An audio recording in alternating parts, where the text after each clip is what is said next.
Hello बच्चों, let's read the question. Which of the following compounds are optically inactive but exhibit geometrical isomer R? Okay तो आपको बताना कौन सा compound optically inactive है but geometrical isomer show कर सकता है। तो अब जियोमेट्रिकल आइसोमर के शो कर सकता है ये जानने से पहले कुछ बेसिक बातें मैं आपको बताता हूँ। फॉर एग्जांपल देखिए यहाँ पर आप देख सकते हो क्यूमुलेटेड एल्कीन आपकी प्रेजेंट है, तो कुछ कॉन्सेप्ट मुझे आपको बताना होगा। Cumulated alkene, cumulated cumulated alkene क्या होता है? जहां पर C double bond C double bond C double bond C ऐसे करके सिस्टम पड़ा हो, कंटिन्यू हो सकता है, राइट? ओके, तो यहाँ पे एक छोटी सी बात होती है, अगर यहाँ पर पाई बॉन्ड अगर ओड हो, अगर पाई बॉन्ड ओड हो, ऐसे क्यूमुलेटेड सिस्टम में पाई बॉन्ड ओड हो और दूसरा से हो सकता है इवन हो, पाई बॉन्ड इवन हो। ओके, अगर पाई बॉन्ड ओड होगा तो क्या होगा? जो भी आपकी टर्मिनल वैलेंसी है वो पड़ी होगी एक प्लेन में, तो टर्मिनल वैलेंसी प्लेनर होगी, terminal valency planar, all terminal valency are planar. But अगर पाई बॉन्ड इवन होंगे तब क्या होगा? जो टर्मिनल वैलेंसी है, देखिए दो टर्मिनल वैलेंसी क्या होगी प्लेन में, राइट, और दो टर्मिनल वैलेंसी क्या होगी वेज डैश पर, वेज डैश पर। ओके, ऐसे सिस्टम में क्या होगा? अब ऐसे सिस्टम में क्या होगा, देखिए ऐसे सिस्टम में आपका दिखाया जाएगा आपका ई जेड आइसोमर बोलिए या सिस ट्रांस आइसोमर बोलिए, ई जेड आइसोमर, और ऐसा कम सिस्टम आपका दिखाएगा R S. Okay, R S. Example देख लेते हैं, एक छोटा सा एग्जाम्पल मैं आपको दिखा देता हूँ। मान लीजिए किसी कंपाउंड में 3 पाई बॉन्ड है, 1 2 3 ऐसे क्यूमुलेटेड एल्कीन यानी लगातार पाई बॉन्ड, राइट?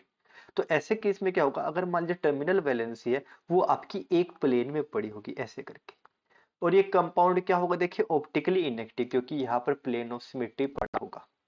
ओके, और ये कौन सा आइसोमर दिखाएगी? Cis trans. मान लीजिए यहाँ पे पड़ा है CH3 और यहाँ पे भी CH3। ओके, यहाँ पे लगाता हूँ हाइड्रोजन, यहाँ पे लगाता हूँ हाइड्रोजन, तो देखिए ये आपका कंपाउंड सिस ट्रांस आइसोमर दिखा रहा है।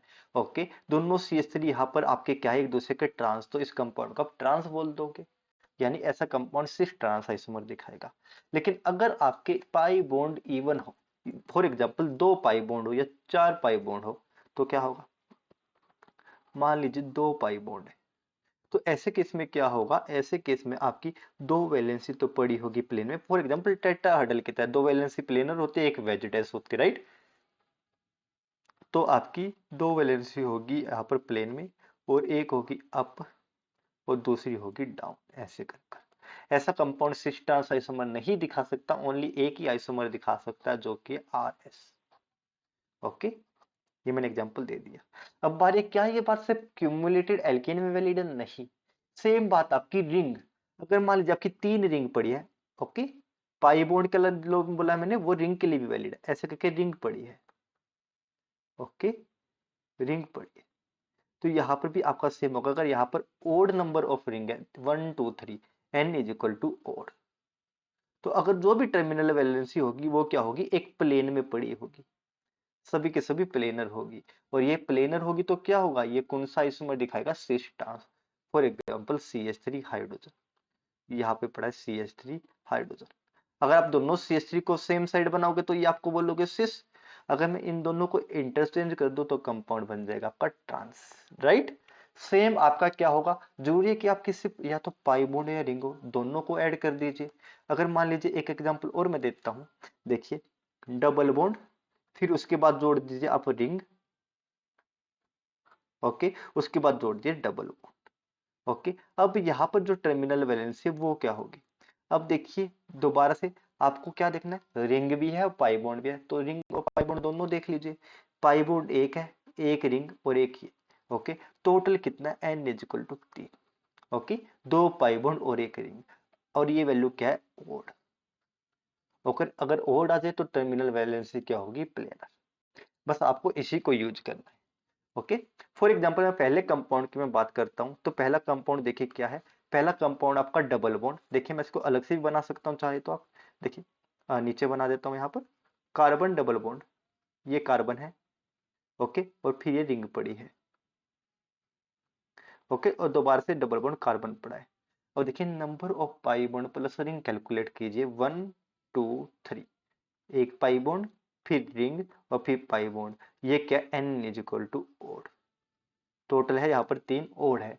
तो टर्मिनल वैलेंसी क्या होगी, एक प्लेन में। ओके, टर्मिनल वैलेंसी होगी प्लेन में।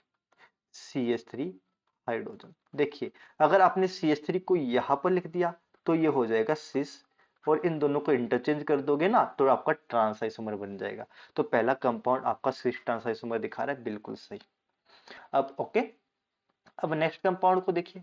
नेक्स्ट कंपाउंड देखिए, मैंने एग्जांपल ऑलरेडी दे दिया ये वाला, तो राइट। नंबर ऑफ रिंग देखिए 1 2, और ये आपकी third ring, n is equal to odd. अगर आपकी n is equal to odd है तो टर्मिनल वैलेंसी सेम प्लेन में होने वाली है। तो देखिए यहाँ पर आप इसको, ये जो मैंने बनाया सेम बनाया है मैंने, CH3 hydrogen, CH3 hydrogen. Okay, तो दोनों CH3 सेम साइड में, तो इसको आप सिस बोल दोगे, अपोजिट बना दोगे ट्रांस। तो ये भी आपको कौन सा आइसोमर दिखाएगा, ज्योमेट्रिकल आइसोमर, बिल्कुल सही है। ओके, अब कंपाउंड नंबर थर्ड की बात करते हैं। देखिए थर्ड में क्या है। ओके, देखिए दोबारा से pi bond 1 2 3, n is equal to odd. अगर n is equal to odd है तो टर्मिनल वैलेंसी सेम प्लेन में होगी। फॉर एग्जांपल आपको ये दिख रहा है एक कंपाउंड सिस है, CH3 सेम साइड है। अगर आप दोनों को इंटरचेंज कर दोगे तो कंपाउंड आपका ट्रांस बन जाएगा। ये ऑप्शन भी बिल्कुल सही है। लेकिन ऑप्शन नंबर डी में कभी भी आपका सेम ट्रांस आइसोमर नहीं दिखा सकता जिसमें आपके पाई बॉन्ड 2 हो, राइट। क्योंकि अगर पाई बॉन्ड 2 होंगे, ओके, हालांकि ये कंपाउंड तो कोई आइसोमर नहीं दिखाने वाला है। ओके, पाई बॉन्ड यहाँ पर 2 होंगे, तो क्या होगा, टर्मिनल वैलेंसी आपकी कैसे होगी, 2 वैलेंसी तो आपकी प्लेनर होगी जैसे कि यहाँ पर दिखाई रखा है। ओके, और बाकी की 2 वैलेंसी आपकी क्या होगी, वेज डैश पर। ओके, और ऐसा सिस्टम कभी भी ज्योमेट्रिकल आइसोमर नहीं दिखा सकता। ओके, तो आपका इसको काटा मार दीजिए। 3 कंपाउंड आपके ज्योमेट्रिकल आइसोमर दिखाएंगे, A B and C। Okay, hope you understand well, happy learning and good